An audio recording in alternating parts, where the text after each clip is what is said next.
Happy Saturday. It's March 9th, 2024, and you are listening to Morning Meeting. I'm Ashley Baker in London. And I'm Michael Haney in New York City. As always, Michael, many highs and lows in the news this week. It's officially been the rainiest February on record here in London. That's depressing. Moscow, as we know, is making serious gains in the east of Ukraine. Even bicycle deaths in New York are at a 23-year high. I blame cell phones for that one. But we have a fantastic episode of Morning Meeting full of promising news, including some interesting talk about an unlikely but potential new American hero. Yeah, while Donald Trump continues to move towards the Republican nomination, it now appears that of the 4 criminal indictments he's facing, the only one that's likely to go to trial before the election is one known as the Stormy Daniels case. And Jeffrey Toobin spoke with Daniels and will tell us how her testimony could convict him and possibly preserve democracy in America. Then Alexander Marshall will join us from Paris. Yes, the rest of the world, Ashley, is dreaming of seeing the Olympics sparkle in the City of Light when the games open on July 26th. But as Alex reports, the games and the construction and chaos they have created have left the city, and it's always curmudgeon-y residents on the verge of a nervous breakdown. Then John Mauceri has a fascinating and largely forgotten true story how an all-black production of Hello Dolly starring Pearl Bailey became a smash hit on Broadway in 1967 and helped change American culture. Ashley, where would you like to begin today? Well, let's get Jeffrey Toobin on here. I mean, this guy, making the rest of us look bad again. I mean, he's an incredible legal mind. He's also a skilled storyteller, and he brings us right inside this David and Goliath fight between Donald Trump and Stormy Daniels in a way that is frankly riveting. I'm so happy to have him here. Jeffrey Toobin is a legal analyst and a journalist. He's the author of many books, probably more than I've read total in my life. Most recently, his work is Homegrown, Timothy McVeigh, and the Rise of Right-Wing Extremism. Welcome, Jeffrey. Hi, team. So, Jeffrey, we haven't heard all that much from Stormy Daniels in the last few years. She was, I don't want to say a national joke, but there were some elements of her story that became parodied in the press, et cetera, et cetera. Your story this week reveals how incredibly important she is to the future of American democracy. So what have we missed? Well, it's just an amazing series of events, like so much connected with Donald Trump. He was indicted in 4 separate cases over the past year or so. For a variety of reasons, his lawyers, it appears, have succeeded in pushing off 3 of them until after the election, and they may never be held at all, especially if Trump wins. But the one that will go to trial is the one that is based on the $130,000 he paid to Stormy Daniels on the eve of the 2016 election to keep her quiet about the tryst they supposedly had in 2006. And she is going to be a key witness. What I found out is something that had been hiding in plain sight for a number of years now, is that Stormy owes Donald Trump more than $500,000. I had no idea that was the case. And when you tell people that, they sort of can't believe it. Like, why would Stormy Daniels owe Donald Trump all this money? And that's really what my story in Airmail this week is about, is the story of that debt and its implications for the one and only case that Donald Trump is going to face before November. So how exactly, Jeffrey, did she end up $500,000 in the hole to Donald Trump? Well, this also relates to one of the semi-forgotten characters in the Trump drama, who is Michael Avenatti, who was her lawyer and a major figure in cable news, at least in 2018. Avenatti filed a lawsuit on her behalf against Donald Trump. She says without his permission, without her permission, I can't really determine that at this late date, but he did file this lawsuit. It was a defamation case, and it was a weak case, clearly. And what the judge did was not only dismiss the case, but assess Trump's attorney's fees against Stormy. Stormy had to pay because this was essentially a frivolous case. Initially, that was almost $400,000. After an unsuccessful appeal by Stormy, it's over $500,000 that she owes him. And this has been plaguing her and hanging over her for all these years. And now Trump is moving to collect. Stormy doesn't have $500,000 to give Donald Trump, doesn't want to give Donald Trump $500,000, and doesn't think she has to. But the legal system has created this debt for her. She has no real way of dealing with it. And she, at the moment, and this is sort of what my story is about, has kind of thrown up her hands. Her lawyer fired her. She doesn't really have a plan for dealing with it. As a key witness against Trump in this case that's going to trial on March 25th, she is going to be confronted on cross-examination with this debt. Like, isn't it a fact that you owe Donald Trump $500,000? Isn't that the real reason you are lying to get him convicted because you're so angry about it? That's the gist of at least part of the cross-examination, and it's going to be a real problem for the prosecution. It sounds like such a small sum of money compared to all the money that Trump owes, but do you think that part of the reason he's going after this $500,000 is because he's in debt, $80 million to E. Jean Carroll, et cetera? No, I really don't. I think it's more just generally harassment. He started moving to collect before both of those debts were incurred. I think he recognizes that while $500,000 may be a small sum in his world, it means a great deal to a semi-retired porn star who does not have vast sums of money. She really doesn't have a way to raise $500,000. So I think this is meant more generally to just afflict Stormy and disrupt her life than it is to make a meaningful dent on his debt, which surely wouldn't. And she doesn't have it anyway, as he probably knows. Jeffrey, you spoke to Avenatti, you spoke with Stormy, some great insights in speaking with them. Stormy, you said, it's like, let him come arrest me, basically, right? I mean, she's got no play, but that could be her best play, right? I don't know. I mean, one of the great things about Stormy is that she is really unfiltered and she says things that pop into her head, but there's also a kind of wisdom to it. And she says, what good have lawyers ever done me? Stormy hired Michael Avenatti. Avenatti got her into this disastrous debt situation, wound up stealing money from her, which is one of the reasons he's in prison. This new lawyer she got hasn't done anything good for her. Like, what have these lawyers ever done for her that's been successful? That doesn't mean that her current kind of existential journey into the void is the right strategy, but you can sort of see why she thinks that way. And it's interesting that the thing that she really fixates on when you talk to her is Trump's lawyers sent her forms to fill out, including the name, address, and financial arrangements of her 13-year-old daughter. And she just says, look, I am never telling Donald Trump anything about my daughter. That is an absolute bright line. And that's one you can pretty well understand. But it's just not clear to me where things go from here, except that if and when she testifies at the trial, which starts here in Manhattan on March 25th, she's going to be a problematic witness for the prosecution, at least in part because of this debt. Jeffrey, I must confess, I did not read her autobiography. What was it called? Well, I guess you're not a very well-read person. I read Matthew Perry's. It's called Full Disclosure. I read it so you didn't have to, Ashley. So yes, I have read it, even though you have. Well, she has kind of a fascinating story. I mean, she came from a troubled background, as you report, but she got straight A's. She was abused by a neighbor. I mean, she's kind of a remarkable woman in many ways and became a powerhouse in the porn industry, no? Absolutely. No, I think she is a genuinely interesting and complicated person and no dummy. That is for sure. As you say, she's 44 now. She was born in Bismarck, North Dakota, raised in Baton Rouge, came from a really horrendous background. Her parents split when she was very young. Her mother kind of fell apart, couldn't keep house. The house was filled with rodents and rodent poop. From ages 9 to 11, she was sexually assaulted by a neighbor who was in his 40s.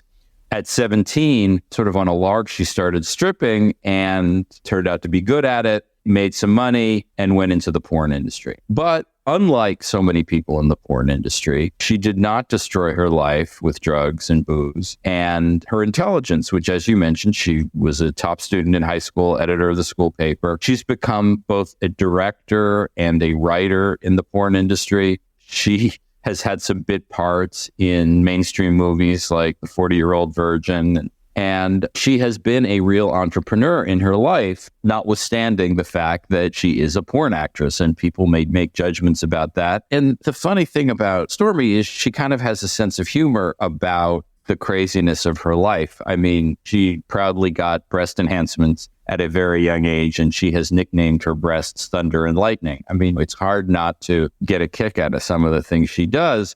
And some people can just write her off because she's a porn actress. I assure you, this woman really sort of knows what's going on in the world. Jeffrey, basically, when it comes to Donald Trump, do not make predictions. But if you were looking at this trial, I guess, number one, what would you say something to watch for? And number two is, how do you think it could play out? Well, the important thing about this trial is to think about the charges. because the charges are based on the $130,000 that Michael Cohen, Trump's former lawyer and former friend, paid to Stormy on the eve of the 2016 election to keep her quiet about this 2006 tryst. But that's not a crime. That's important to remember. It's not a crime to pay someone hush money. The crime here is that in subsequent years, as Trump paid Michael Cohen, who fronted the money, covered his debt, he misreported the money on his taxes and on his corporate records. He said it was a legal fee when in fact it was money that just went to Stormy. And the way the Manhattan District Attorney is trying to play this case is as an election interference case, saying, look, what matters here is not the hush money. What matters here is Donald Trump was trying to deceive the voters in 2016. He was trying to use his corporate money to deceive the voters about his background in connection with this woman. And what I think is going to be interesting to watch as the trial unfolds, which is starting this month, is the public, and most importantly, is the jury going to see this case as sort of a sex romp about this middle-aged man who may or may not have had a tryst with a porn star? Or will they see it as a serious effort to interfere with the election? And that's going to be a struggle here. The problem the prosecution has is sort of getting everyone to take this seriously. The problem the defense has is it's pretty clear what happened here. I mean, the money did go from Cohen to Stormy, and then Trump paid Cohen. I mean, the checks exist. So I don't know exactly what the defense is going to be here, except that this whole case is bullshit. No one should pay any attention. That's generally not a great defense, although, as you point out, it's very unwise to make predictions where Trump is concerned. The other point simply to make is a hung jury is a win for Trump. The only way the prosecution wins is to win. And hung juries can happen with one person, and jury selection is going to be an unbelievable challenge for both sides. Stay tuned. Jeffrey, thank you so much. Great story, and always love speaking with you. Thanks, team. Thank you, Jeffrey. Bye, Jeffrey. It's so fascinating to me how, despite all of Trump's attempts to knock down women, he's managed to create an American hero in E. Jean Carroll, and also potentially now another American hero in the form of Stormy Daniels. Yeah, he can sort of take on all these other elements, but the women keep coming back to him, keep asserting themselves against him, I should say. It's fascinating stuff. Well, speaking of fascinating, you know what's pretty amazing to me is what's happening in Paris right now. Right, Michael. They have good news on the horizon, the arrival of the Olympics at the end of July. But of course, it's been plagued with scandal. And Alexandra Marshall, a writer at large for Airmail, who is based in Le Perche, France, is here to tell us all about it. Welcome, Alex. Hi, guys. How are you? We're great. We love your story this week because, of course, who has bad things to say about the Olympics? But in Paris, we are at a moment where the clock is ticking, Alex. And it seems like whenever the Olympics happen, there's always drama and reported stories in the press about, oh, nothing is going to be finished on time. And there's all this controversy surrounding various elements. But in Paris, it seems to be more heightened than normal. So what's exactly going on in your fair country? Well, first of all, don't ever count out the Parisians as the world's greatest complainers and the world's most alluring drama queens. So to a certain extent, when people complain and make noise, it's just kind of like a sexier attraction. But honestly, Parisian residents are freaking out. The Olympics were voted on in 2017. So Paris got the news in 2017. It had already been undergoing a massive urban renewal plan called Le Grand Paris, whose aim was to greater integrate the suburbs with the city center and to extend public transportation, which entailed massive work for like years and years. So Parisians, even before the Olympics were approved, were already fed up. Also, the mayor of Paris, Anne Hidalgo, has a lot of green ambitions for the city, which are great, but which have entailed also like a really radical amount of roadworks, denying access, canceling roads so cars are accessible to far less of the city, opening massive amounts of bike lanes, things that are big picture great, but which have been incredibly annoying for Parisians to put up with. So the context of the arrival of the Olympics is to a city that has already had it. Combine that with a lot of rosy forecasts of like, hey, it's going to be great. We're going to cut the carbon footprint in half, which they may actually succeed at. It's going to be such an amazing marketing opportunity for France, which is true. LVMH has signed on as one of the partners of the games. So there's promise that is exciting and that French people can get excited about in the big picture. Parisians not so much though, because they've just been living with the drama. And once the games actually start, at the end of July, the city is going to go on a kind of lockdown that residents are really worried about. There's going to be less public transport flowing. The prices are going to go up during the games. Prices to museums are going up during the games. Hotel rooms are getting really expensive, Airbnbs. And French people, Parisian residents are standing around kind of just going like, this city is difficult enough to navigate as it is. Traffic is already so horrible. So they're just all kind of freaking out in advance. The context is not mellow, shall we say. Alex, as you report, there are 38 Olympic venues around the city. So this is really wreaking havoc everywhere. But the Seine, the river in the center of Paris, is really the center of things. And that's the venue for the opening ceremonies, or at least the proposed opening ceremonies. The one thing we can all agree on is that we might not be watching the diving competition, but we are going to watch the opening ceremonies. And there's an elaborate plan to host those in the center of the Seine. What should we expect? Really good question. Okay, the Seine has two issues, as you mentioned. We have the opening ceremonies, and then we also have competitions, like swim competitions, that are supposed to take place in the Seine. The opening ceremonies, the big challenge is security. Can you imagine, like in the center of Paris, in residential neighborhoods with buildings all along the riverside, and they're going to have to shut down traffic, and they're going to have to put up stands. And I mean, originally they said they wanted 600,000 people to come. Now they've halved that number, and they may end up having to reduce it again because we are, as you may have noticed, living in a context of global insecurity and violence. And so terrorism is always a worry. And why wouldn't it be now that we have two hot wars in countries where France has strong relations? So the Seine is a security risk for the opening ceremonies, even though we have just learned the athletes will be all wearing Dior. So of course we all want to check them out, the French ones at least. So that's that. Also, then the swimming in the Seine is another challenge because the water has to be clean. And for the last maybe 30 years, they've been trying to make the Seine accessible to swimmers. It started when Jacques Chirac was the mayor. Nobody has pulled it off. And according to the latest public reported on by the press, not official stats offered by the government, but information, the water is not clean enough. There's E. coli. They've found molecular compounds associated with rat urine. There's hepatitis A. So elite athletes from the world over jumping in to take a swim is still a dicey proposition. And the pollution tends to get worse whenever there's been a big rain because there's a lot of runoff that goes into the water. So among the many works happening in Paris, there are runoff basins that are also being constructed to try to keep us to a minimum. You get the feeling that they are kind of improvising or making it up as they go along. It's unfair to say that, but there was just a very recent report about how there's all these residential buildings along the Seine. So people would naturally want to stand on their balcony and watch the opening ceremonies from their homes if they can. But oops, we haven't done safety checks on those balconies in like a really long time, even though landlords are all supposed to volunteer to be in compliance with safety norms. They never enforce that. Well, now suddenly the city goes, oh, wait, we might have to clamp down on that. So can you imagine residents who are living in the center of the city who have already or seeing their movement radically constrained? The one nice thing they might have is a chance to have some friends over and watch the opening ceremony from their balcony. And now it's going to be like 3 people minimum to a space of 35 square meters. It's just not cute from the residential point of view. Alex, I have an important question. As you note at the beginning, there's no more attractive drama queen than a Parisian.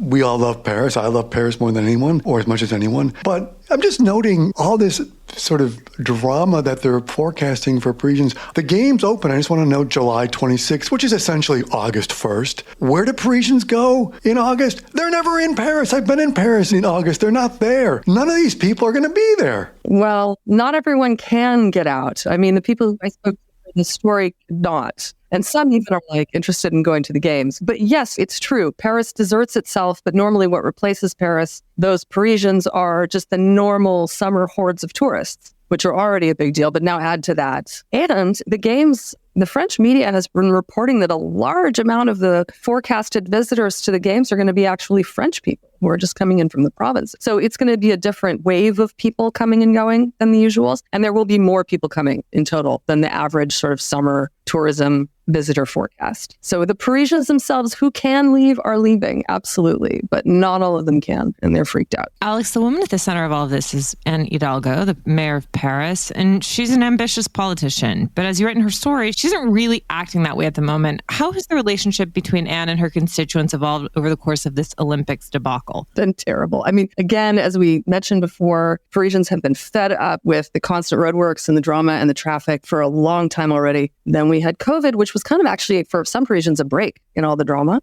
Just with nobody in Paris, you could walk around and breathe fresh air most of the time. But Anne Hidalgo and the Olympics, what's funny is that when she ran for mayor in 2014, she was against the Olympics. She was actually anti-Olympics. She said they're expensive and they're an environmental disaster and they reproduce inequality and all the great things that a socialist mayor is supposed to say. And then the socialist president at the time, François Hollande, of course, really, really wanted the games. And so Anne, being a good member of her party, kind of shut it down a little bit and then became pro-Olympics. So she's since become very pro-Olympic Games, except that the cracks are starting to show.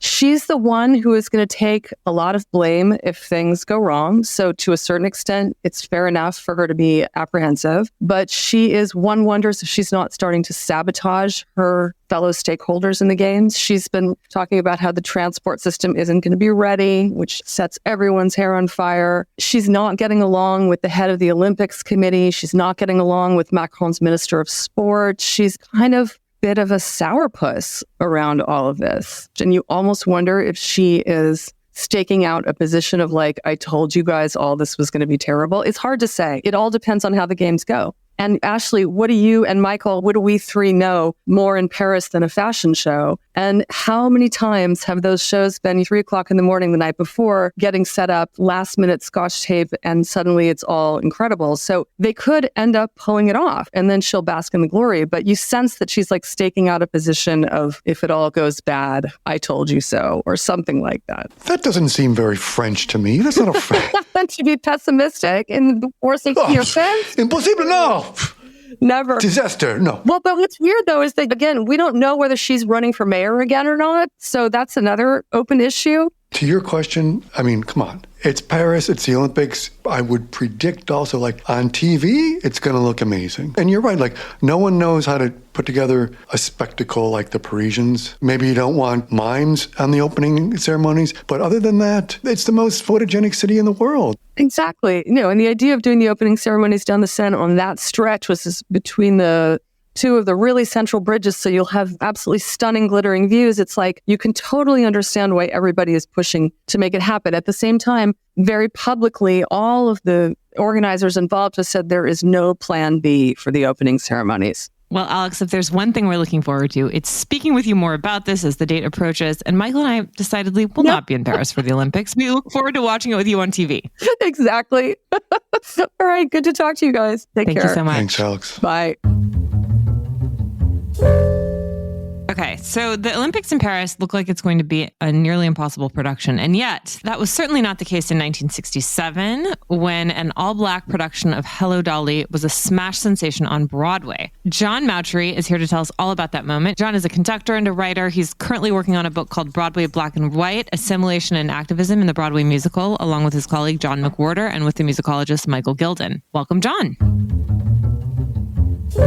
Well, my pleasure to see you, hear you all again. John, your story about the all-black production of Hello, Dolly is so wonderful, and it unfolds to me and to Michael, too. It should be a television show or a film or something. It is so cinematic, and of course, it's all about Broadway, so that makes sense. But tell us about the Broadway star Pearl Bailey and how in the 1960s she was the force behind the creation of this incredible production. What's so interesting is that she needed a career boost because she had been on Broadway, but had never been in a real hit. So she was surviving really well. I mean, mind you, she released 20 LPs and she was always a guest on television shows, but she was a guest on somebody else's television shows. So David Merrick had also a similar problem. He had Hello, Dolly, which had opened in 1964. Now it was 1967, right? And so how do you keep a show running? Well, you keep changing Dollys. And not only did he have Dolly with the original Dolly, Carol Channing, but there was a first national tour. There was a second national tour. It was going everywhere. So they met by chance. This is the most wonderful thing. They were both was going to be on a show called What's My Line, which was a quiz show that had been running since 1950. It was canceled already, so they were in the last dregs of that time. And I don't know whether Merrick had been thinking about this or not, but he looked at her and he said,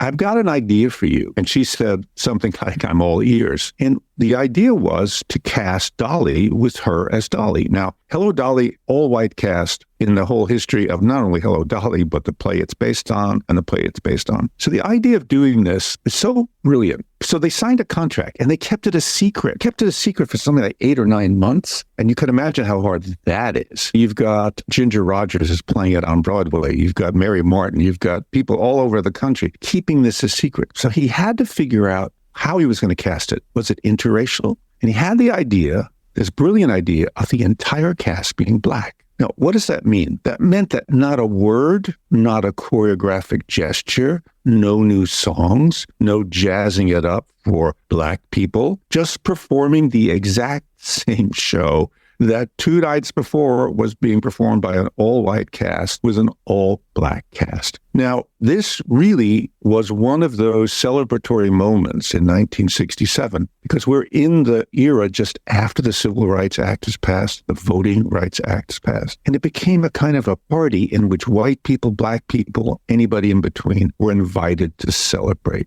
And I was lucky enough to see Pearl play it, and it was absolutely astonishing. It was a huge, huge hit. And all the arguments, part of the article I wrote was about how the moment it was announced, everyone was arguing. No, this is back to the Cotton Club days. No, we need an interracial cast. This is setting back civil rights. And what was so great is that Pearl always stood for the truth. And she said, I'm here because of love. It's just wonderful.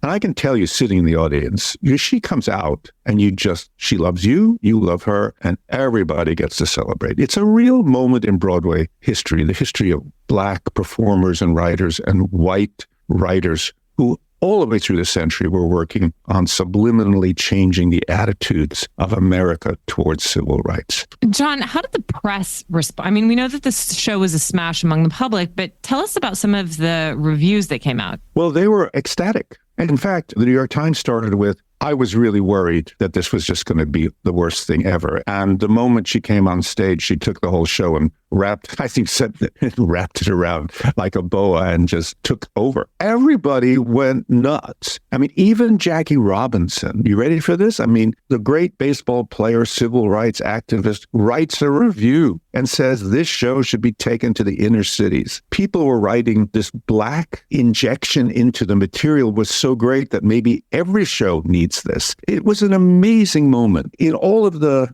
arguments about what's best, what are activists, where do the speeches happen, where nonviolent, violent, all that stuff. This was a moment to celebrate. John, how long did Hello, Dolly run on Broadway? It ran until, I think, around 1970 of the original production. Mind you, it was in Vietnam and it was everywhere. I mean, I was lucky enough to perform with Carol Channing. She sang Hello, Dolly at the Hollywood Bowl. She was one of the most wonderful, giving, loving people. The significance of this story is that opening night with Pearl Bailey, who was sitting in the front row? Carol Channing. And the next year, there was a television special of the two of them. No one blonder and whiter than Carol Channing, right? With this Black icon. And they sang Hello, Dolly together in red sequins. People can find it on YouTube. It's just astonishing to see the love of these two women and the celebration that was Hello, Dolly. John, what happened to Pearl Bailey after Hello, Dolly? What turns did her career take next? Well, she became a real star as a result of it. The role of Dolly was a kind of career extender.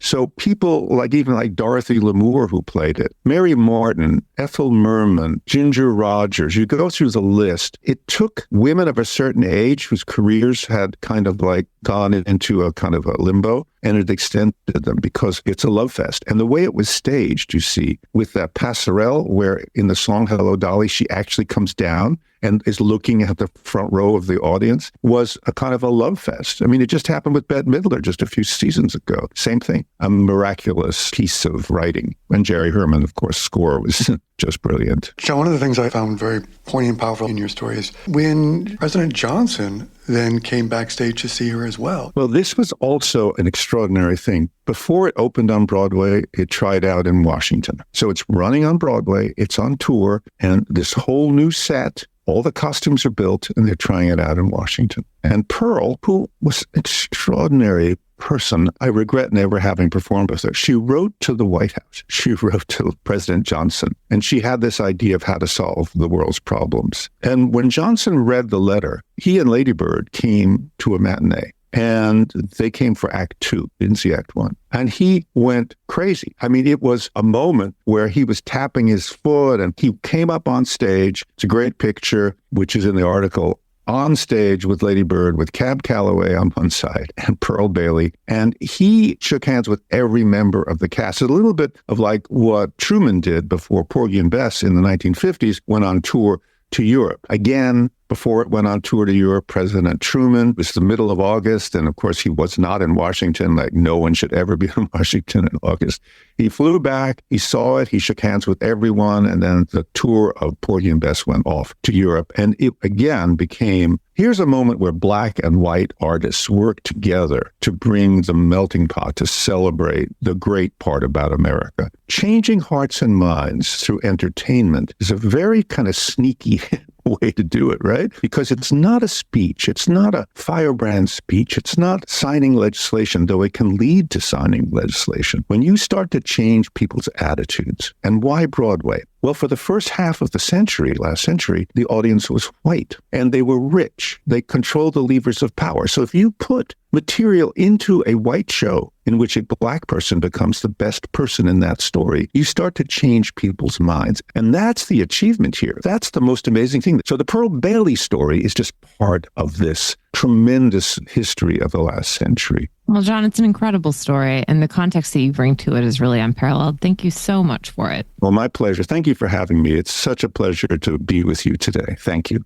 There's only one place to discover a global snapshot of the current cultural scene. Airmail's Arts Intel Report. Our international research tool for what to do and where and when to do it is user-friendly, continuously updated, and meticulously curated. Arts Intel is handy at home, on the road, and when you're planning your next trip. It also includes indispensable lists of restaurants and hotels in key cities around the world, recommended by our well-traveled experts. Explore Arts Intel at airmail.news/arts-intel, and be sure to sign up for our Week in Culture newsletter, which is published every Wednesday afternoon at airmail.news/WIC. I'm Chris Garrett, an Airmail Deputy Editor, and I never leave home without it. Bon voyage.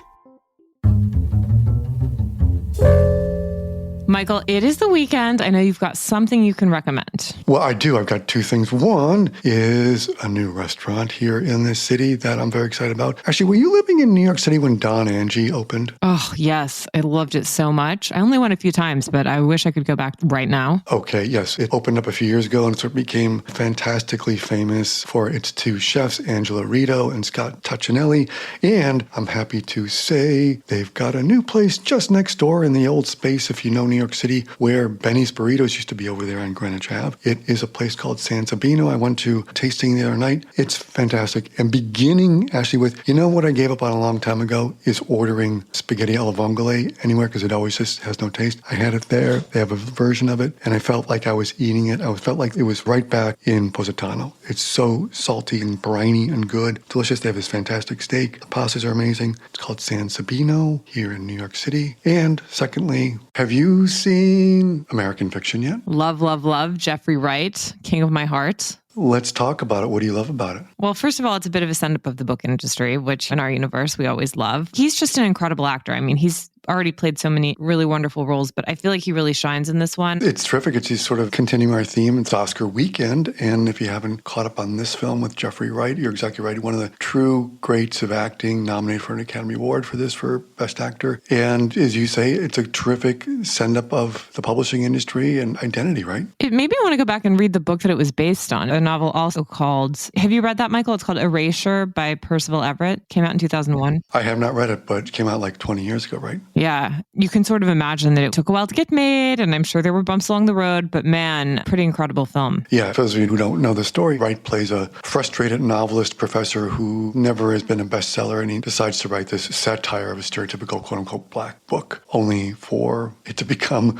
a surprise bestseller, and then he has to sort of maintain the persona that he's taken on. But terrific, and I encourage you all to watch it.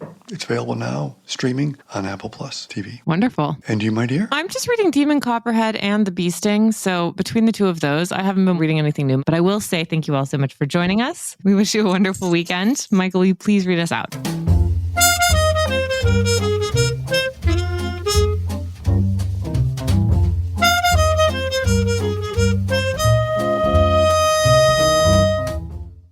Morning Meeting is produced by Airplay Productions and edited by Jesse Cannon. Our co-editors are Graydon Carter and Alexander Stanley. Our chief operating officer is Bill Keenan, and our deputy editors are Ashley Baker, Chris Garrett, Nathan King, Julie Vitale, and Ash Carter. Our CMO is Emily Davis, and our music supervisor is Randall Poster. The theme music is The Cute Monster by the Buddy Collette Quintet. A new edition of Airmail is published every Saturday, so please subscribe and enjoy all of our stories on airmail.news, which we update every day. You can also find us on Twitter and Instagram at Airmail Weekly, but we will be back here next Saturday with another edition of Morning Meeting. In the meantime, be sure to subscribe at Spotify or Apple Music, but most of all, thank you again for joining us.